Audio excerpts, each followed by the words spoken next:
j'étais en train de louer un camion pour un déménagement. Et j'étais avec mon beau-frère et cet homme-là, je le connaissais depuis très longtemps. Et je parlais avec lui et je ne sais pas pourquoi, je lui dis une parole et il a été vexé par cette parole. Et il m'a dit, Antoine, tu me vexes, tu m'as dit une parole qui est vexante, il m'a dit. Et je me suis mis à le parler, je me suis dit, écoute, je te pardonne, pardonne-moi, j'ai parlé comme ça. Et il m'a dit, mais Antoine, c'est terrible, tu as le pardon facile, toi. Oui, ça fait partie de moi. J'ai le pardon facile, ça fait partie de moi. Et j'ai senti dans son regard qu'il était touché par cette parole. Il me dit, tu sais, aujourd'hui, les gens sont difficiles. Même s'ils commettent des fautes, des erreurs, ils ont du mal à pardonner. Ils ont du mal à lâcher prise. Et je lui ai dit, non, moi, ça fait partie de ma vie. Le pardon doit habiter dans votre cœur chrétien, enfant de Dieu que vous êtes. Ça doit être quelque chose de facile, qui vient très vite. Vous pardonnez, parce que ça fait partie de votre vie. Vous êtes des enfants de Dieu. Amen. Et l'enfant de Dieu est rempli du Saint-Esprit, rempli de Dieu. Alors, je ne trouve pas normal quand on dit à un chrétien, va te pardonner vers ton frère, va te pardonner vers ta soeur, et qu'il cherche, il chipote un petit peu, il cherche un peu à avoir raison. J'ai du mal à comprendre cette situation-là, parce qu'un chrétien doit dire Amen au pardon. Alléluia, gloire à Dieu. Il doit dire Amen. Et au contraire, s'il faut pardonner, et je le comprends la parole de Jésus, quand il dit, eh bien pardonnez-vous, eh bien 77 fois, 7 fois. Je la comprends, pourquoi? C'est parce que tout simplement, cela fait partie de ta vie. On ne peut pas compter les fois qu'on va pardonner quelqu'un. On ne peut pas dire, je veux le pardonner 3 fois.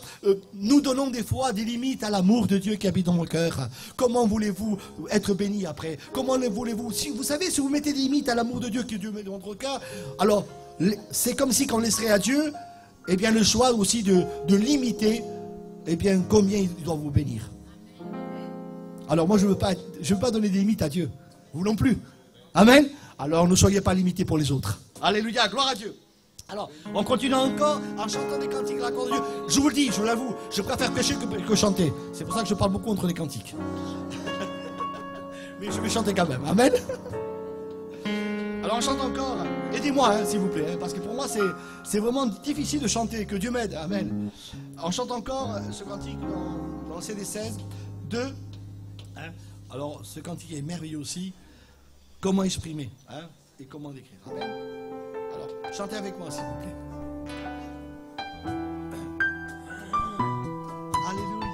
Soit Dieu. Et nous cherchons la présence de Dieu ce matin. Je ne veux pas passer à côté de ce que Dieu veut me donner. Alors je cherche la présence de Dieu. Amen.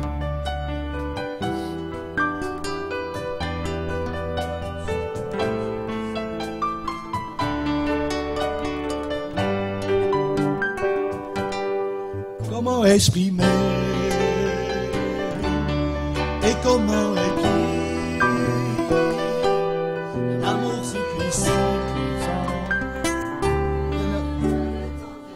Amen, gloire à Dieu. Seigneur, tu sais mes craintes. Pour dire tout l'amour que j'ai pour toi. Amen. Alors entends mon cœur. Alléluia, gloire à Dieu.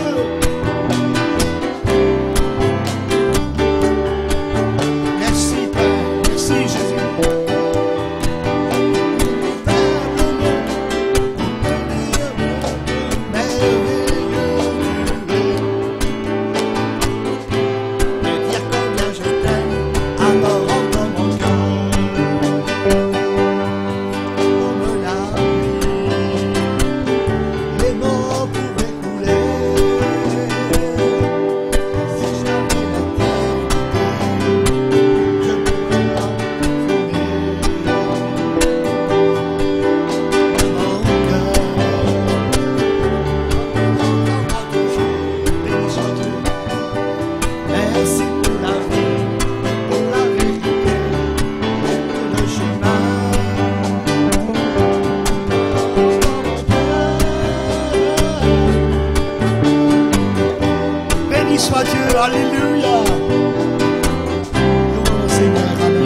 Amen. Amen.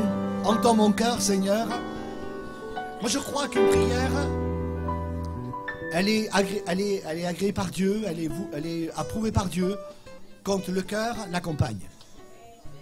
Je crois qu'il y a trop de prières qui sont simplement des lèvres. Il y a trop de prières qui sont simplement du mental, réfléchi, de l'intellect. Mais ce que Dieu veut ce matin, ce n'est pas des prières de cette sorte-là. Dieu veut des prières qui sortent du cœur. Peut-être des mots mal dits en français, qu'importe. Peut-être des mots qui ne sont pas conjugués au bon temps, qu'importe. Mais ce que Dieu veut, c'est une prière sincère. Une prière dans laquelle tu pourrais peut-être même bafouiller.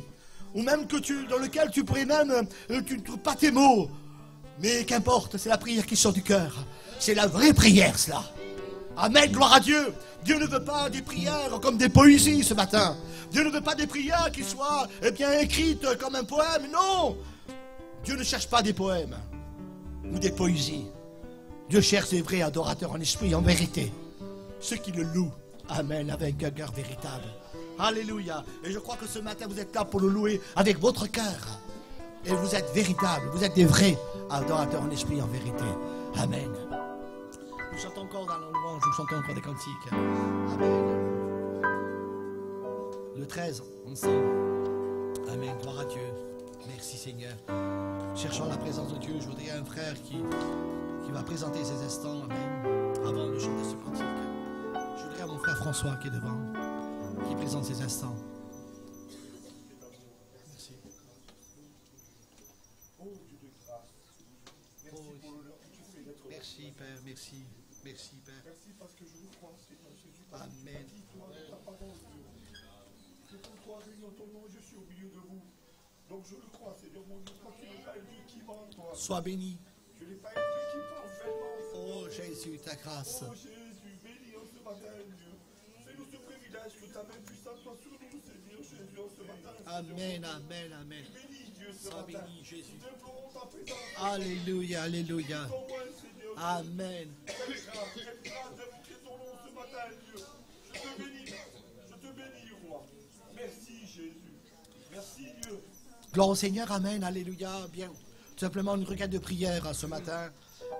Elle concerne le local qui est à côté. Hein, j'ai vu le monsieur ce matin et on a à cœur de le louer aussi à côté. Il fait il est aussi grand que celui-ci. Le loyer, je crois qu'il tourne à 1000 euros par mois. Là, on est à 850. Et je prie Dieu qu'on puisse la voir. Parce que la salle commence, la salle commence à être trop petite. Alors on veut s'agrandir. Amen. Alors priez pour ce projet que Dieu réalise et qu'on puisse aussi trouver les finances. Hein, pour qu'on puisse... là, vous savez, ce local a été... on va dire, les frères ont mis la main à ce travail-là. Et on a eu quand même 13 000 euros de dépenses. Mais je crois que Dieu va pouvoir encore 13 000 euros, même plus s'il le faut pour à côté. Amen. Est-ce que vous le croyez, vous? Moi, je le crois. Alors, priez pour ce projet, que la salle puisse s'agrandir. Si on a la salle à côté, on fait je peux dire, une église de à peu près 200 mètres carrés ici. On aura 200 mètres carrés ici. Alors, on pourra rentrer à peu près entre 200 et 300 personnes. Gloire à Dieu, merci Seigneur. Alors, priez pour ce projet. Je crois que derrière ça, il y a Dieu. Je le crois, moi. Amen. Alléluia. Béni soit le Seigneur. Amen. On chante ensemble l'immensité de ta grandeur. Et je voudrais qu'on puisse vraiment ce matin dire Seigneur, je veux le chanter comme si c'était la première fois. Amen. Alléluia. Parce qu'il faut toujours qu'il y ait une première fois. Amen. Amen. Alléluia. Sois béni, cité de ta grandeur.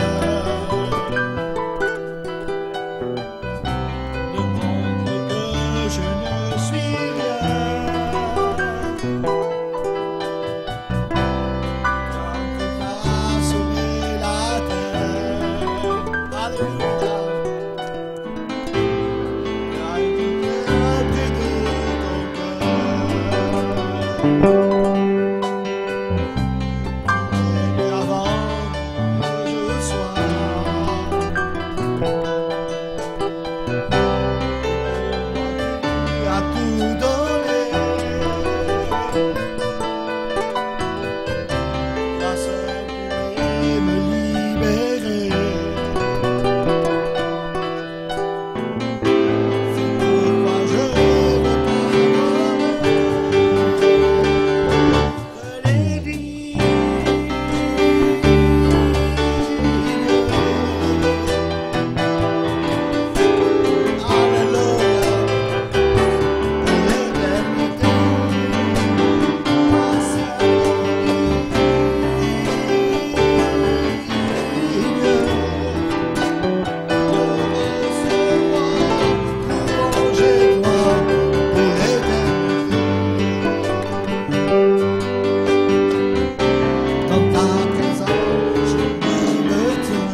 nos places, s'il vous plaît, et louer Dieu de tout notre cœur.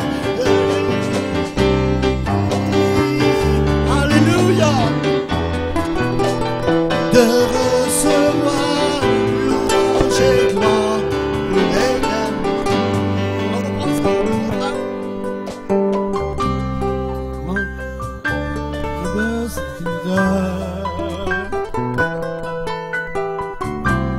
montre que je ne suis rien. Alléluia. Et quand tu fasses sonner la terre, j'étais déjà près de ton cœur. Tu m'aimeras avant que je sois. Et pour moi tu as tout donné. Toi seul tu m'aimes. C'est pourquoi je seul est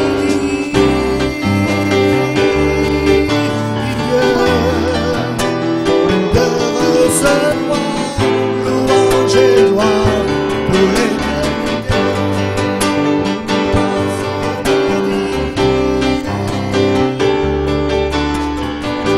Alléluia. Pour recevoir louange et gloire pour l'éternité. Amen. On va nous asseoir. Amen. Alléluia. Toi seul est digne de recevoir, eh bien, louange et gloire pour l'éternité. Vous savez, je crois que les chrétiens sont simples. Les chrétiens se disent des fois, louer le Seigneur, louer pour prier Dieu, c'est facile de le faire quand on est bien, quand tout va bien. Mais quand on est mal, quand on est dans le problème, on a du mal de glorifier Dieu, on a du mal de bénir Dieu.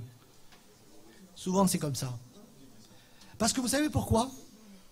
Parce que on base tout sur nos sentiments, on base tout sur nos compréhensions.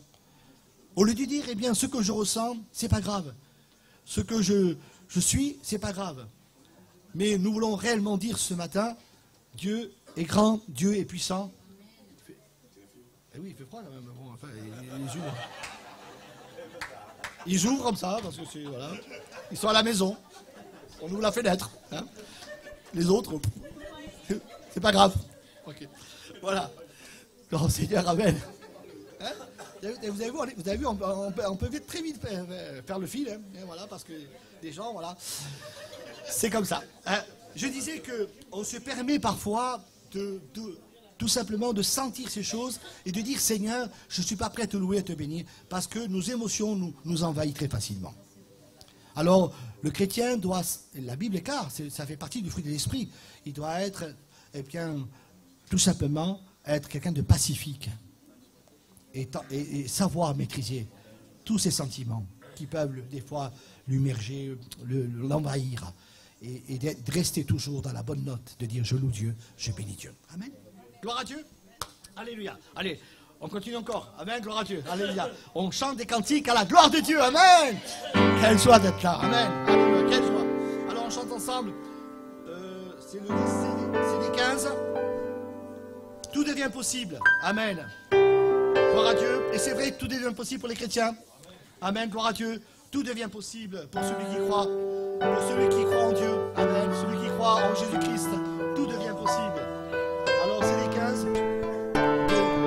Amen. Gloire à Dieu. On l'entend. Amen. Amen. Tout devient possible avec un mot de cœur. Amen.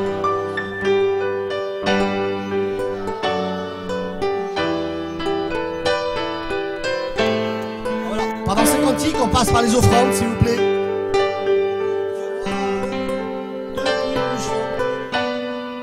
Un mot de toi peut tout transformer. Seigneur,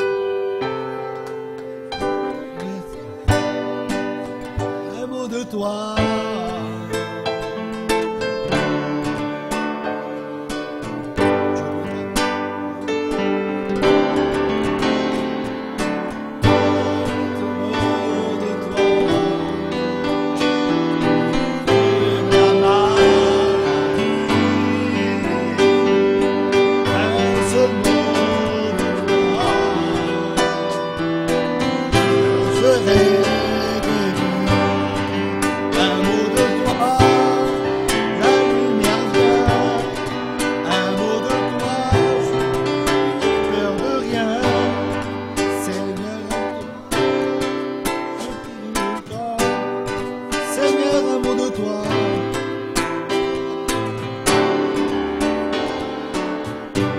Gloire à Dieu. Amen. Voilà. Du mal à chanter les cantiques.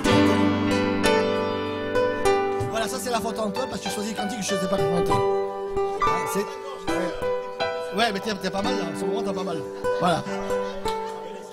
Gloire à Dieu. Amen.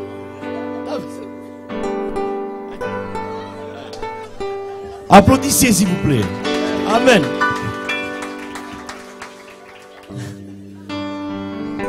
Vous savez, je me régale autant chanter autant que prêcher. Parce que quand on mène les gens, on l'amène à la louange. Moi je parle pas, je vais chanter. Je suis à côté, je veux l'aider, en plus il me casse en deux. J'en pouvais plus, je peux pas. Voilà. Je l'aide et en plus il me casse en deux. Voilà. On le reprend ce chant. On loue le Seigneur. On est une famille. On se lève et on loue Dieu.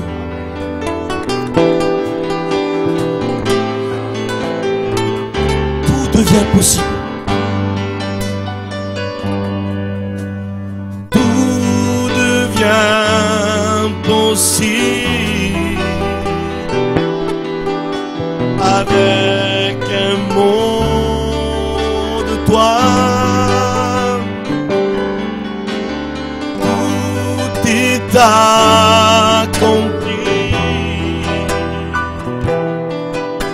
avec un mot de toi. Un mot de toi peut tout changer. Un mot de toi peut tout transformer. Seigneur, un mot de toi peut changer le temps. Seigneur, un mot de toi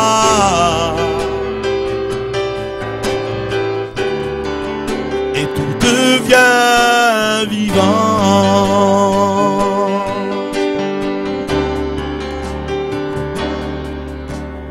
Un seul mot de toi. Écoutez ces paroles. Fais fuir la maladie.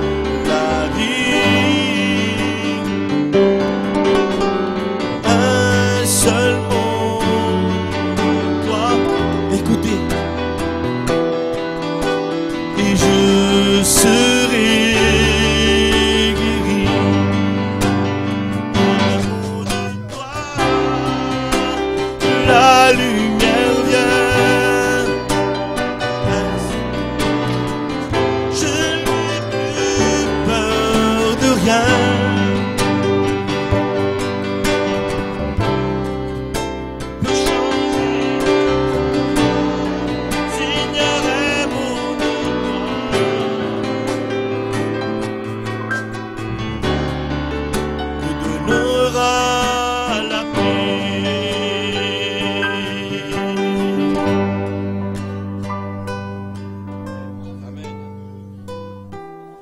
Tu peux remettre le 13. J'aime ce chant. On l'a déjà chanté. Mais ces paroles bouleversent les cœurs. Ça veut dire qu'il nous connaissait. Amen. Merci à Dieu. L'immensité de ta grandeur me montre que je ne suis rien. Et c'est vrai qu'on n'est rien. Pour la gloire. Ce chant bouleverse mon cœur. Amen.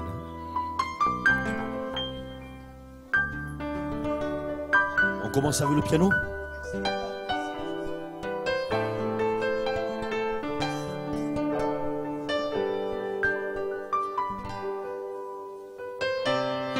l'immensité de ta grandeur Doy gracias a Dios.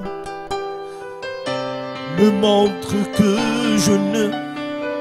C'est vrai, Seigneur, réalisez ces paroles ce matin. Et quand tu façonnais la terre, il était déjà près de ton cœur.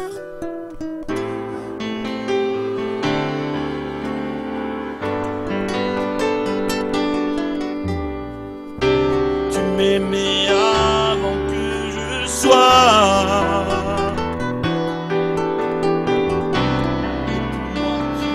Tu as tout donné. Toi seul pouvais me libérer. C'est pour ça.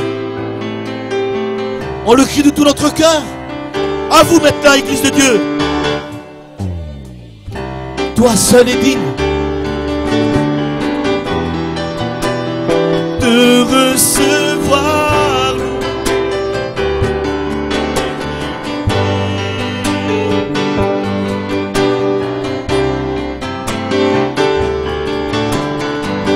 Amen.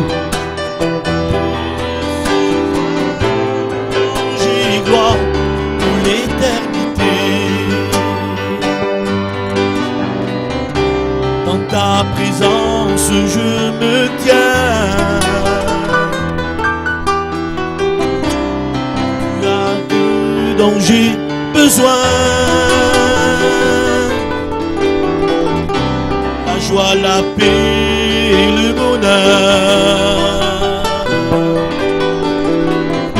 Sans dans tes pas, oui mon sauveur.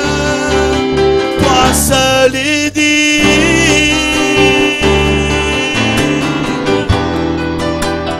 de recevoir louange et gloire pour l'éternité. Toi seul est digne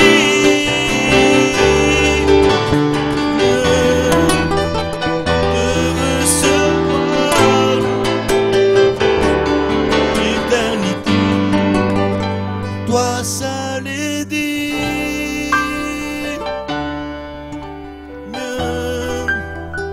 de recevoir louange et gloire pour l'éternité.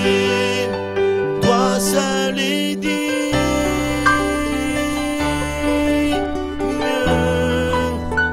de recevoir louange et gloire pour l'éternité. Toi seul est digne. Toi le seul est digne, Seigneur. Que le Seigneur reçoive nos louanges ce matin pour l'éternité. Dieu reçoit nos louanges sur la terre, mais il recevra les louanges dans le ciel, parce qu'on chantera un cantique nouveau dans le ciel. Amen. Toi seul est digne. Rentrez dans la louange, peuple de Dieu. Chantez, Église de Dieu. De recevoir louange et gloire pour l'éternité. Toi seul est digne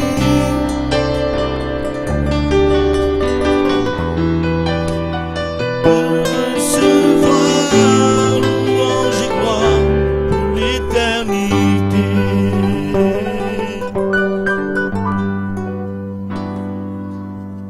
Amen. On va laisser l'Antonia chanter le dernier cantique. Amen. Elle est passée l'offrande, c'est bon?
que ha querido ser fiel, pero Satán te hizo caer.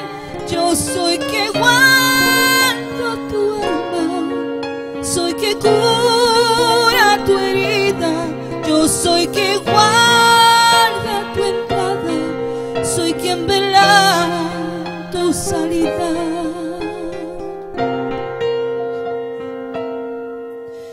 Clama si Satán quiere engañarte, ora si el mal quiere abrazarte, clama que yo te responderé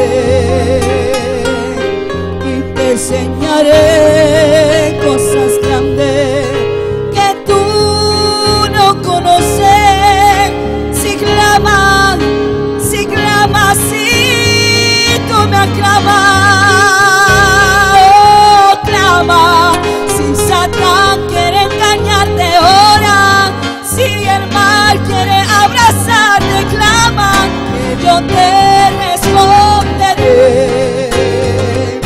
y te enseñaré cosas grandes que tú no conoces.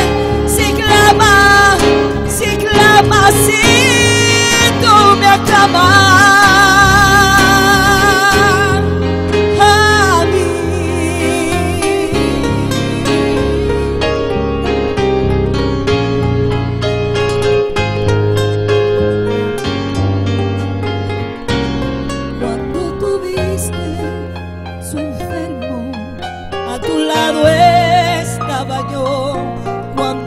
Amigos te dejaron, fui tu consolador. Cuando tus padres te echaron, fui yo quien te recogí. Y ahora no comprendo por qué te alejas de mí. Clama si Satán quiere engañarte, ora. Si el mal quiere abrazarte, clama que yo te responderé y te enseñaré cosas grandes que tú no conoces. Si clamas, si clamas, si tú me aclamas, oh, clama.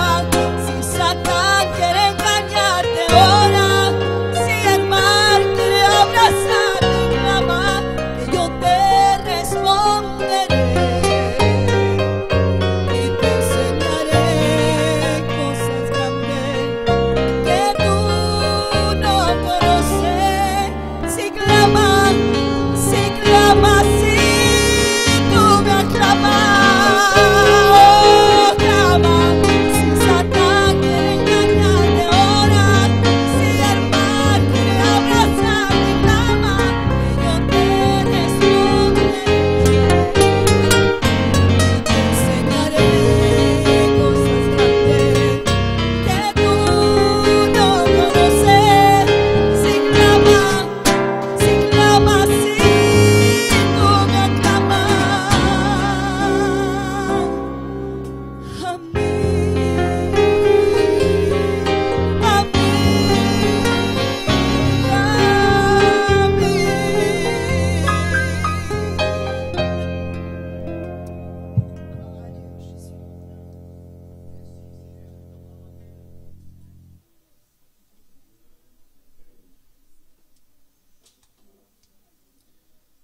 Merci à Dieu. Merci à Dieu. Merci à toi, Seigneur. Gloire à Dieu. Ce cantique, il y avait un moment où il a dit, si Satan veut te prendre dans ses bras, si Satan veut t'entourer, prie à Dieu. Demande au Seigneur. Ce matin, nous voulons chasser toutes les fois où le diable veut nous entourer. Nous voulons chasser au nom de Jésus toutes les fois où le diable nous souffle des choses dans nos oreilles qui ne sont pas vraies. Et que nous, des fois, chrétiens, nous tremblons. Nous avons peur. Parce que des fois nous le croyons. Mais en réalité, sur nous, il n'a aucune chance. Il n'a aucune prise. Parce que le sang de Jésus règne sur nous. Amen. Gloire à Dieu. Il y a la sœur Martine qui m'a envoyé un SMS et elle m'a demandé de prier pour elle. Donc on va le faire. Amen. Elle est fatiguée. On va prier pour elle. On va me présenter au Seigneur. Et on va être béni de la part de Dieu. On va continuer à être béni. Amen. Je vais demander à Théo Manuel de prier pour la sœur Martine et de me présenter au Seigneur.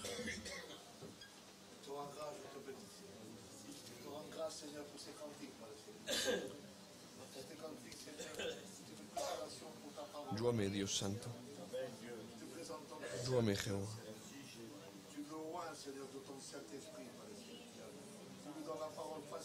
Amen.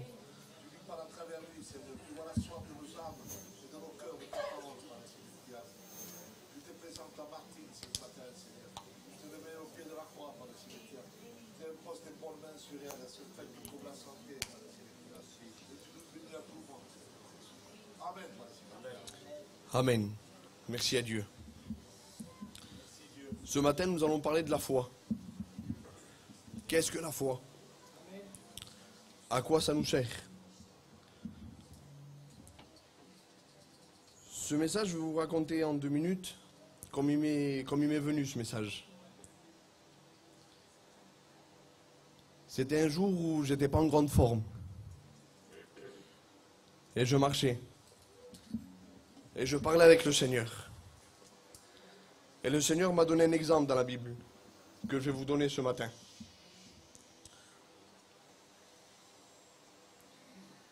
Cet exemple, tout le monde le connaît.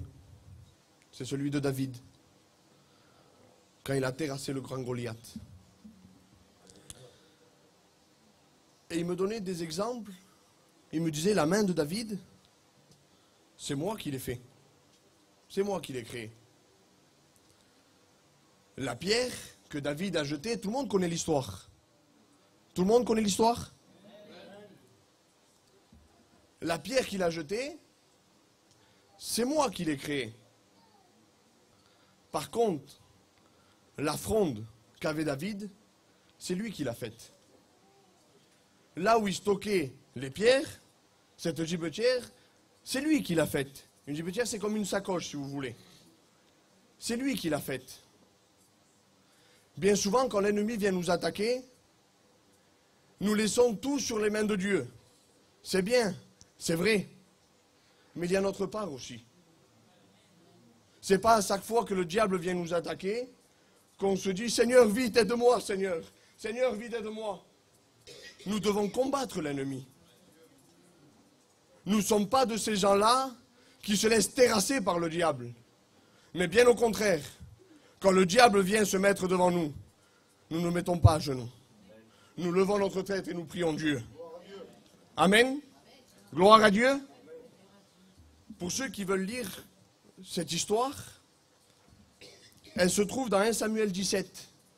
Vous la lirez à la maison parce qu'on ne peut pas faire la lecture ce matin, elle est très longue. C'était un homme qui mesurait à peu près 3 mètres. Et cet homme-là, il sortait plusieurs fois par jour. Et il voulait faire peur au peuple de Dieu. Combien de fois l'ennemi de nos âmes veut nous faire peur? Combien de fois il se présente et il veut faire trembler toute l'église? Des fois, ça ne s'adresse même pas à une seule personne. Ça veut faire trembler toute l'église. Mais l'église unie, il n'y a rien qui peut nous terrasser. Il n'y a rien qui peut nous faire tomber. Parce que nous sommes l'église de Dieu. Amen. Et parmi nous, il y a des vaillants. Parmi nous, il y a des hommes de Dieu qui sortent du lot et qui n'ont pas peur d'affronter l'ennemi, qui n'ont pas peur de prier Dieu pour combattre l'ennemi. Amen. Alors là, nous voyons David. David, lui, il prend 5 pierres. Et il se présente devant Goliath. Ah, Goliath, lui, quand il arrive, il a un javelot, lui, il pèse 10 kilos. Vous imaginez, vous, porter quelque chose de 10 kilos et le lancer sur quelqu'un? Regardez quel homme c'était. Il a une cuirasse, c'était ce qu'on mettait devant et derrière. Il a une cuirasse, c'est ce qu'on mettait devant. Elle faisait 82 kilos. Et il marchait avec. Tout le temps, il marchait avec. Quand il allait à la guerre, il avait cette cuirasse qui pesait 82 kilos. Devant lui, il avait un homme, il portait ce bouclier. Il avait quelqu'un qui lui portait son bouclier. Tellement il était grand. Tellement il avait du poids sur lui, il a amené quelqu'un pour qu'il lui porte son bouclier. Et celui qui l'a terrassé n'avait rien du tout. Il n'avait aucun bouclier. Il avait des pierres. Il vient avec des bâtons. Il vient avec cette fronde. Et il a terrassé le grand Goliath. Vous savez, vous connaissez tous l'étoile de David. Avant de s'appeler l'étoile de David, ça s'appelait le bouclier de David. Et nous savons, nous, enfants de Dieu, que le bouclier, c'est la foi. Nous savons, nous, enfants de Dieu, d'après la parole dans Ephésiens 6, on va le lire ensemble. Au moins, on a le texte à l'appui. On est sûr de ne pas se tromper. Ephésiens 6, 16. Prenez par-dessus tout cela le bouclier de la foi avec lequel vous pourrez éteindre tous les traits enflammés du malin. Ça veut dire que les Juifs reconnaissent en David qu'il avait un bouclier, qu'il avait une grande foi. Et c'est même aujourd'hui le signe des Juifs. Quand les Juifs parlent et quand les Juifs croient en quelque chose, nous, les chrétiens, nous mettons une croix. Eux mettent l'étoile de David. Et c'est ce qui représente cette foi. Quand David se présente devant Goliath, il y a un moment où Goliath, il est obligé de bouger. Et il se met à découvert. Il sort de ce qui le protégeait. Parce que David avait prononcé le nom de Dieu. Quand l'ennemi vient se mettre devant toi, il peut avoir le plus grand des boucliers devant lui. Mais si toi, devant lui, tu nommes le nom de Dieu, il sera obligé de se décaler pour que toi, tu puisses le terrasser. Il ne pourra pas rester derrière son bouclier. Il sera dévoilé au nom de Dieu. C'est-à-dire que quand toi, il y a des choses qui te tiennent, quand il y a des choses qui te tiennent captif, parce qu'il y a des choses qui sont difficiles, même en étant chrétien, il y a des choses qui nous tiennent. Mais si devant cet ennemi, nous mentionnons le nom de l'Éternel, alors cet ennemi va être obligé de se dévoiler. Et nous allons le terrasser au nom de Dieu. Amen. Quand David terrasse Goliath, il y a un moment où il prend l'épée de Goliath et lui coupe la tête. L'épée représente la parole de Dieu. L'ennemi, des fois, va te dire que tu n'es pas digne. Tu n'es pas digne de servir Dieu. Parce que Dieu a dit telle chose, ou parce que Dieu a dit telle chose. Lui n'a pas le droit de se servir de la parole de Dieu. La parole de Dieu appartient aux enfants de Dieu. Et il n'a pas le droit de s'appuyer avec la parole de Dieu. Parce que toi, par contre, tu auras droit de prendre cette parole de Dieu et de lui couper la tête à l'ennemi. Parce que la parole de Dieu t'appartient à toi et pas à lui. Lui n'a pas le droit d'appuyer sur ta vie avec la parole de Dieu. La parole de Dieu appartient aux enfants de Dieu. Elle nous a été confiée à nous. C'est nous les gardiens de la parole. Alors à chaque fois que l'ennemi vient et appuie sur tes plaies, prends cette épée et coupe-lui la tête. Ne le laisse plus parler. Ne le laisse plus parler. Nous devons arrêter de croire en ce qu'il nous dit. Tu as des capacités en toi. Tu sais pourquoi tu as des capacités? Parce que le Seigneur vit en toi. Parce que le Saint-Esprit t'accompagne. Il n'a pas le droit de te dire que tu n'as aucune valeur. Il n'a pas le droit de te dire que tu ne vaux rien. Parce qu'en toi, il y a quelque chose qui vit. Et ce qui vit en toi ne vit pas dans le monde. Ça vit en toi, ça t'appartient. C'est à toi aujourd'hui. La parole de Dieu et le Saint-Esprit vivent avec toi. Il ne faut plus qu'il y ait de doute. Les chrétiens doivent être sûrs de son salut. Il y a un problème quand un chrétien n'est pas sûr de son salut. Le salut t'appartient. Le salut, il est à toi. Du moment où tu as une vie avec Dieu, alors le salut t'appartient. Vous croyez réellement que Jésus aurait souffert à la croix pour nous enlever après le salut? Alors ayons cette assurance du salut. Ayons cette assurance du salut.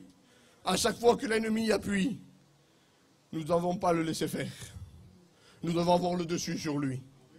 Amen. On fait quelques lectures ensemble. Dans 2 Samuel 22, 3.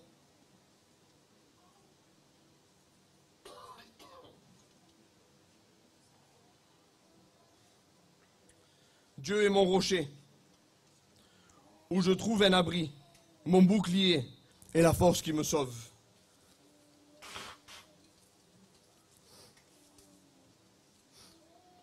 Dites amen à la parole de Dieu. Ce n'est pas un texte qui sort de l'ordinaire, c'est la parole de Dieu. Quand on cite un texte de la parole de Dieu, on doit dire amen, l'Église. Je le relis. Dieu est mon rocher, et je trouve un abri, mon bouclier et la force qui me sauve. Merci à toi, Seigneur. C'est juste pour confirmer que la parole de Dieu est un bouclier, que l'Éternel est la personne qui nous sauve. On lit encore un autre texte ensemble, dans 2 Samuel 22, 31. La voix de Dieu est parfaite, la parole de l'Éternel est approuvée. Il est le bouclier de tous ceux qui se confient en lui. Et regardez ce qu'il est écrit dans la Genèse. La Genèse, c'est tout au début. Et dès le départ, il nous parle du bouclier. Dans Genèse 15, 1. Je suis ton bouclier et ta récompense sera très grande. Tout ça, c'est des promesses pour nous. C'est des promesses pour l'Église. C'est des promesses qui nous concernent. Nous qui sommes enfants de Dieu, qui nous avons pour bouclier la foi, qui avons pour bouclier l'Éternel, alors nous aurons des récompenses très grandes. Quelle est la récompense d'un chrétien? Ce n'est pas d'avoir des biens ici-bas sur terre. Ce n'est pas de vivre bien non plus. Ce n'est pas de vivre sans maladie. Ce n'est pas tout ça une récompense d'un chrétien. Je bénis Dieu pour ceux-là qui n'en ont pas, des épreuves. Mais la récompense d'un chrétien, elle est dans le ciel. Je parlais hier avec quelqu'un et il me disait, des fois je demande des choses à Dieu et j'ai l'impression que Dieu ne me répond pas. Mais qu'est-ce que tu demandes à Dieu? Si tu passes par la maladie, tu vas obliger Dieu à te bénir? Tu vas obliger Dieu à te guérir? Si tu dois passer par la maladie, alors loue Dieu et remercie-le. Parce que tu es en train de devenir un témoignage pour tes frères et sœurs. Si tu dois passer par la difficulté, continue à louer Dieu. Parce que tu es encore de devenir un témoignage. La foi sans les œuvres, ça n'existe pas. S'il y a la foi, il y a des œuvres. Il y a des choses. Nous devons prendre des choses, nous les chrétiens. C'est vrai des fois qu'il y a des poids à supporter. Mais nous sommes les enfants de Dieu. Ça doit nous suffire. Il n'y a rien qui doit nous faire trembler. Même s'il y a des poids sur nous. Alors nous continuons à louer Dieu. Pourquoi? Parce qu'il y a des poids, alors on va laisser Dieu? Qu'est-ce qui nous séparera de l'amour de Dieu? Qu'est-ce qui nous séparera de l'amour de Dieu? Rien du tout. Le manque d'argent, je loue Dieu. Le manque de matériel, je loue Dieu. Tout ce qui peut te manquer à ta vie, continue à louer Dieu. Tu te dois de louer Dieu. Tu es quelqu'un de spécial. Tu es quelqu'un qui a une grande valeur aujourd'hui. Parce que le Fils de Dieu est mort pour toi.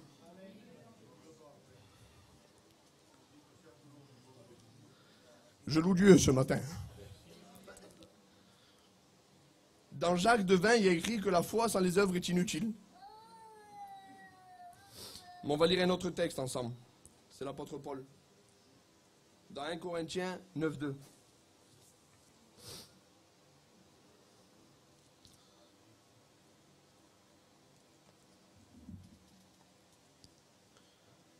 Si pour d'autres, je ne suis pas apôtre, Je le suis au moins pour vous, car vous êtes le sceau de mon apostolat dans le Seigneur.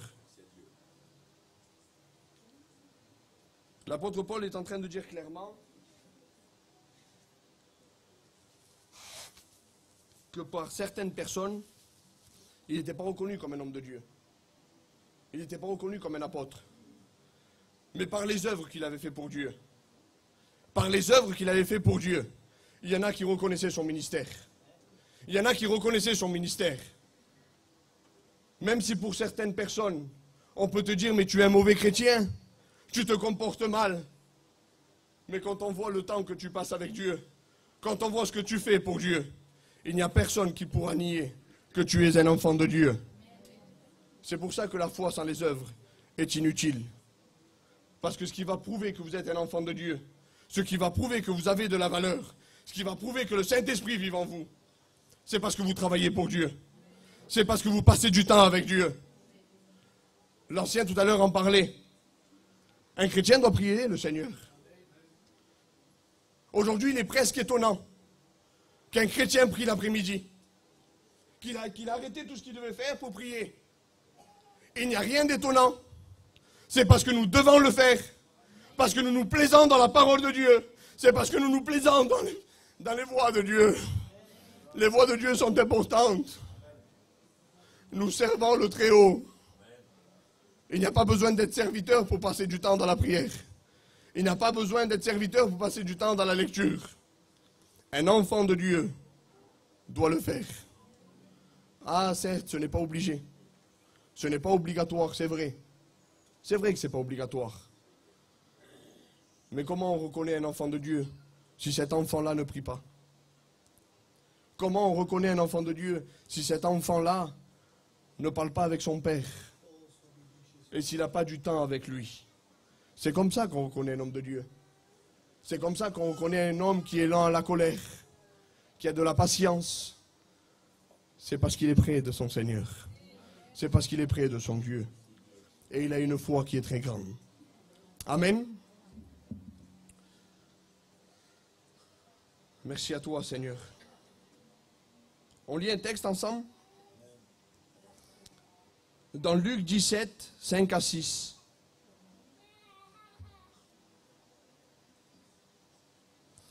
Les apôtres dirent au Seigneur, augmente-nous la foi. Et le Seigneur dit, si vous aviez de la foi comme un grain de sénévé, vous direz à ce sycomore, déracine-toi et plante-toi dans la mer, et il vous obéirait. On prend notre texte ensemble? Dans Marc 4, 30 à 31. Ce texte nous parlait de la foi.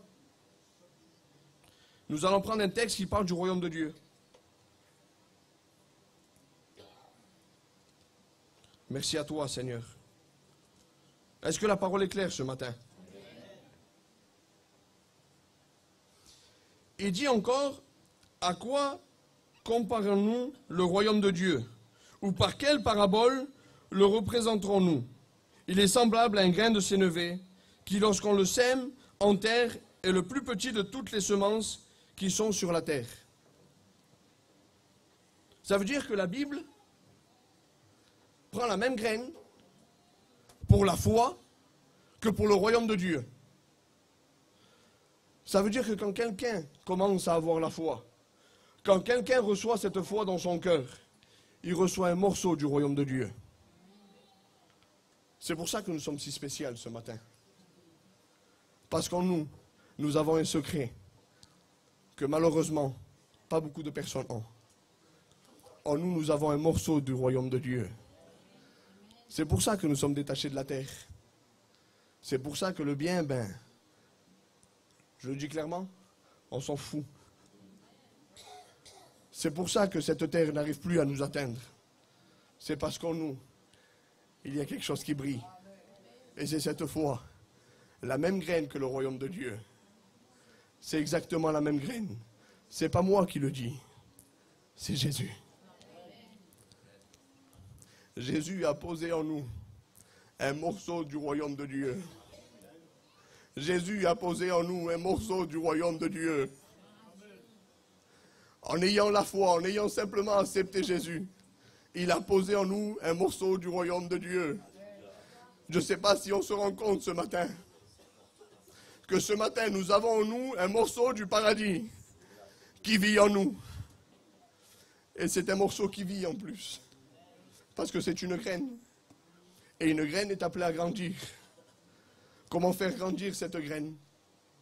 Comment nous devons la faire grandir? Tout le monde ici, il n'y a pas besoin d'être jardinier pour le savoir. Il n'y a pas que Jean-Joseph qui le sait. Quand on a une graine, alors il faut simplement une bonne terre. Pas besoin d'expliquer que la bonne terre, c'est nous. Il faut du soleil. Le soleil, c'est Jésus. Le soleil de justice qui est écrit dans Malachie. Et il faut de l'eau. De l'eau qui est le symbole du Saint-Esprit. C'est-à-dire que nous, chrétiens, quand Jésus dit cela, c'est au début de la foi. C'est quand les apôtres, quand l'Église commence à grandir, ils donnent la plus petite des graines. Parce que c'est le début de la foi. Au début, on commence tout le temps avec une petite foi. Ah, il y a beaucoup de zèle. Mais il y a une petite foi parce qu'on n'a pas vu encore tout ce que Dieu pouvait faire dans notre vie. Mais cette foi, à chaque fois qu'on s'approche de Dieu, à chaque fois qu'il y a le Saint-Esprit qui vient nous visiter, alors cette graine commence à grandir, à grandir, à grandir. Et ça devient un arbre. Ça devient un arbre pour que les autres puissent venir cueillir. Pour que les autres puissent venir manger dans cet arbre et trouver un refuge. Je parlais aussi la dernière fois avec un frère et il me disait pourquoi certains arbres, pourquoi certains chrétiens étaient plus frappés que d'autres. C'était une question. Est-ce que vous allez jeter des pierres ou avec un bâton frapper un arbre qui n'a pas de fruits? Vous n'allez pas le faire parce qu'il n'y a pas de fruits à récupérer. Par contre, un chrétien qui a beaucoup de fruits et qui apporte beaucoup au Seigneur parce que cette graine a grandi en lui et parce que cette graine commence à porter du fruit pour le Seigneur, alors il y a des personnes qui vont venir frapper.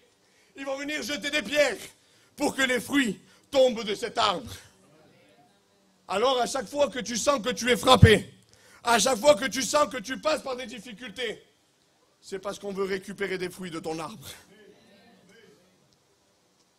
Par contre, quand c'est le Seigneur qui vient récupérer des fruits, ça fait pas mal.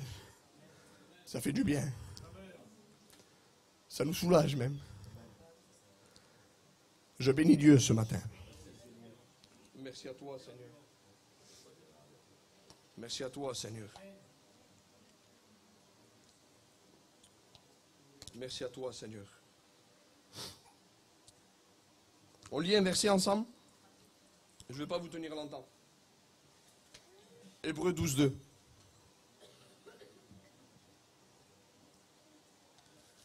Lisez-le, l'Église.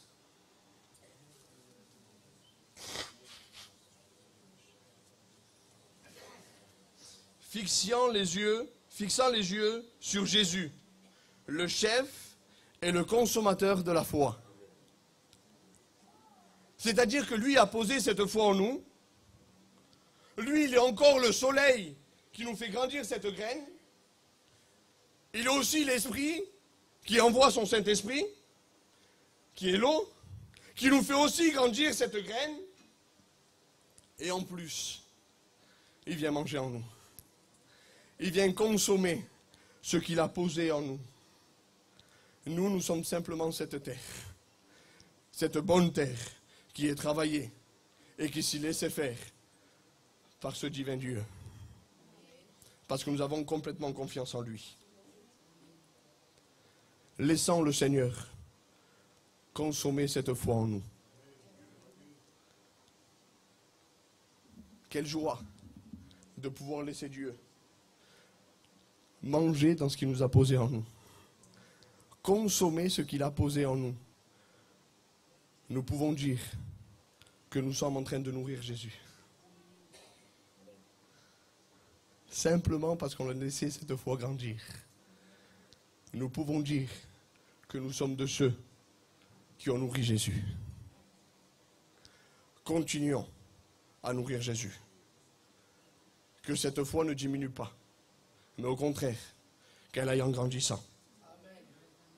Que cette foi soit visible, non pas par les paroles, mais parce que l'on le vit, parce qu'on a les œuvres qui l'accompagnent. Et parce que même ceux qui disent « mais c'est pas possible que ce soit des chrétiens », rien que par les œuvres que tu fais, rien que parce que tes œuvres sont vraies, ils sont faites avec cœur, alors tu seras justifié. Alors ceux qui te connaissent pourront dire « oui, oui, moi je le connais, le frère ou la sœur, et je peux te dire que c'est un homme ou une femme de Dieu, parce qu'il passe du temps avec le Seigneur, parce qu'il veut que cette foi grandisse. » Amen. On lit Jacques 2, 26.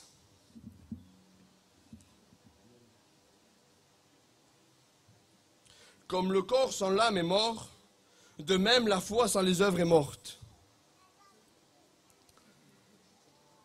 Un chrétien qui ne travaille plus pour Dieu, ça a été dit hier soir. Un chrétien qui refuse de faire des choses pour Dieu, c'est parce que quelquefois cette foi est en train de mourir. Si une graine n'a pas l'eau qu'il faut et n'a pas le soleil qu'il faut, alors elle va mourir cette graine. N'oubliez pas que cette foi c'est une graine. Elle est appelée à grandir. C'est-à-dire qu'il faut des œuvres. C'est-à-dire qu'il faut travailler pour Dieu. Peu importe ce qu'on fait. Peu importe ce qu'on doit faire pour Dieu. Excusez-moi pour la parole. Sortir les poubelles, faisons-le. Nous louons Dieu. Bien sûr que l'œuvre de Dieu, ça ne s'arrête pas à sortir les poubelles. Mais commence par ça. Commence par sortir les poubelles. Sois fidèle aux petites choses et il t'en confiera des grandes.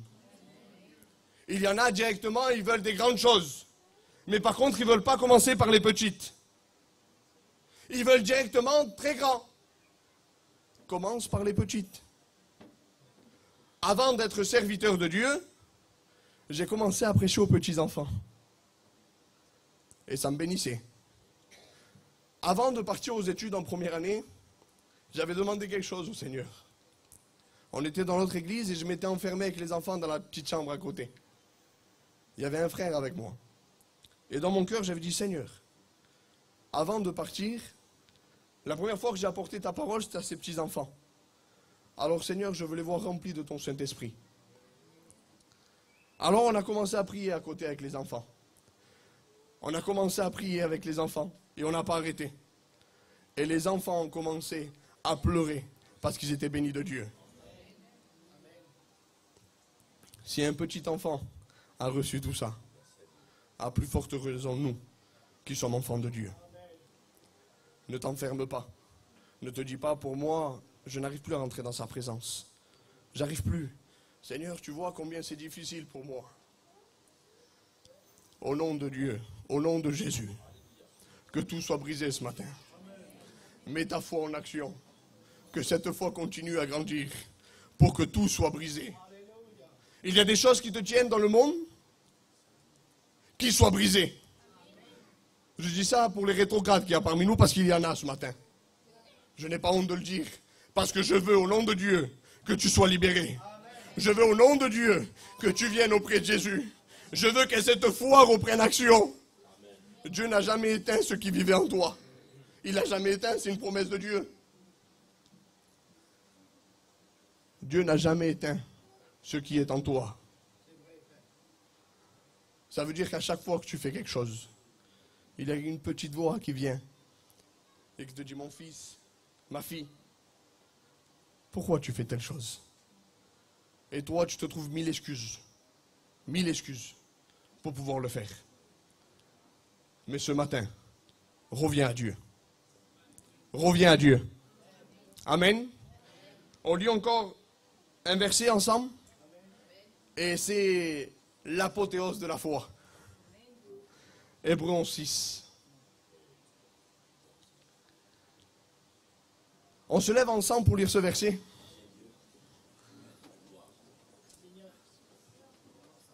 Que ceux qui ont la foi, ils se lèvent, hein? Parce que c'est pour les enfants de Dieu, ça, hein? À moins que tu as fait le choix de laisser cette foi rentrer en toi ce matin.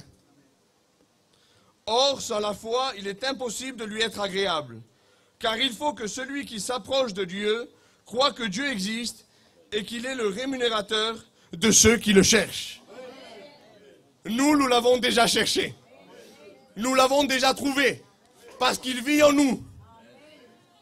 Et grâce à cela, nous rentrons dans le royaume de Dieu. Amen.